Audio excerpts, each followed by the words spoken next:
45 minutes north of downtown Dallas. It's been a tough market.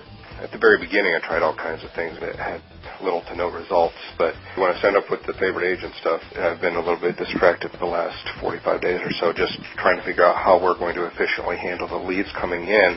We're drawing in about 350 to 400 buyer leads per month. Nobody else is going to give you the information and what you need to know to make the business grow quickly. We're getting a little bit maxed out as far as managing the growth.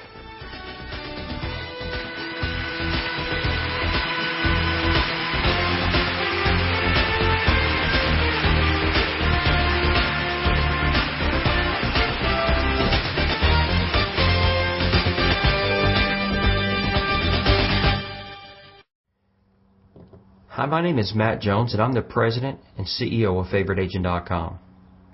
You know, everywhere you look, the news is grim. Today there are record numbers of foreclosures. Huge inventories of new and existing homes are being reported by nearly every media outlet. The mortgage industry is in a state of chaos, and many real estate agents are experiencing their toughest times ever in the business. It's a very difficult time, and it's hard not to be discouraged. Now, I realize that this goes against what everyone is saying, but there is good news. Lots of good news. First, let me give you some numbers. According to a report just released by the National Association of Realtors, sales of existing homes rose to the highest level in 13 months. Much of the country is actually experiencing year-over-year increases in sales. In the western United States, sales of existing homes is 34% higher, and prices have dropped 18%. The Midwest, the South, and Northeast are all slowly following suit, yet still somewhat down from last year, indicating we are at or near a bottom. Now, if you'll recall, the market meltdown began in the West, so it would make sense that the recovery would also begin there. In short, those numbers give us reasons to be excited. More people are buying homes than ever before, and our government has showed its commitment to make those purchases possible. Add to that the fact that interest rates are near 40-year lows, and that prices have dropped significantly, and that there are many fewer agents in the field today, and you have a recipe for real estate success. The climate couldn't be better. But there seems to be a wide disparity between the haves and have-nots, wider than ever before. Today's agents are either killing it or they're getting killed, and there seems to be no middle ground. Hey, even in my own real estate brokerage, we have those same two extremes. We have relatively new agents doing over a dozen transactions a month, while we have seasoned veteran agents struggling like never before. So what does an agent have to do to be successful in today's real estate climate? Today, most agents are spending more and more of their time trying to hustle business. They're out beating the streets, meeting people, networking, and pursuing all the classic marketing strategies like farming, circle of influence marketing, open houses, working with FSBOs, and working inspired listings. If this sounds like you, and you're having less and less success generating business, don't feel like the Lone Ranger. But do not give up on real estate. It doesn't have to be so difficult. I want you to think outside the box for a minute. I want you to analyze your current situation. What is the only thing you have for sale? Well, it's your time. And if you're having to spend more and more of it on lower and lower yielding marketing methods, pretty soon there's no time for actually doing real estate or for working with clients, much less any time to relax and enjoy life.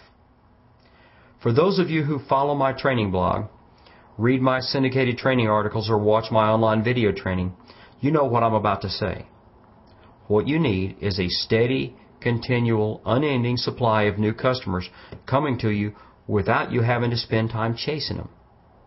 The great news is that for many agents, this is a reality and not a pipe dream. Today, over 94% of all home buyers and sellers start online. Yet most agents are still using offline strategies to attract the customers. Duh! No wonder they're finding it more and more difficult. Before they even get a shot at a buyer through their traditional marketing, that buyer has been in a relationship with an online agent for over a month. So let me ask you a question. If nearly all the customers are shopping online, where do you think you should focus most of your marketing efforts? Exactly. But the problem is that most online marketing just doesn't work, right? Right. Most websites capture less than 1% of their visitors, and getting that traffic costs a lot of money. According to the NAR, last year the average online customer cost an agent $116. But using the right technology, you can improve your website yield to over 30% and generate more of your own customers than you can imagine for only pennies. Let me close with a story. One morning, I was out jogging through a very nice neighborhood near my house. It was still dark outside and it was very quiet. All of a sudden, the stillness was broken by the sound of a very big dog barking. Well, we looked up and saw a huge white chow racing toward us, sounding as if he intended to make us his breakfast. Well, my running partner and I very deliberately continued to run, never breaking our stride or making eye contact with the dog. After what seemed like an eternity, the dog quit chasing us and turned around and went back home. And my friend let out a huge sigh of relief and said, "Whew, there was no way that we could outrun that dog." I turned and answered, I wasn't worried about outrunning the dog, but I was worried about outrunning her. We both laughed and she tried to punch me. Now, I want you to think about your real estate practice. When it feels like times are really tough, remember, you don't have to be the best agent in town. You just have to be better than some. Really, all you need is the tools to create your own unending supply of customers and the willingness to work that business. The truth is that this could be your best time in real estate ever. This market is a huge opportunity. We have a high demand for housing, a shrinking supply of inventory, and less agents to compete with. Who could ask for anything more?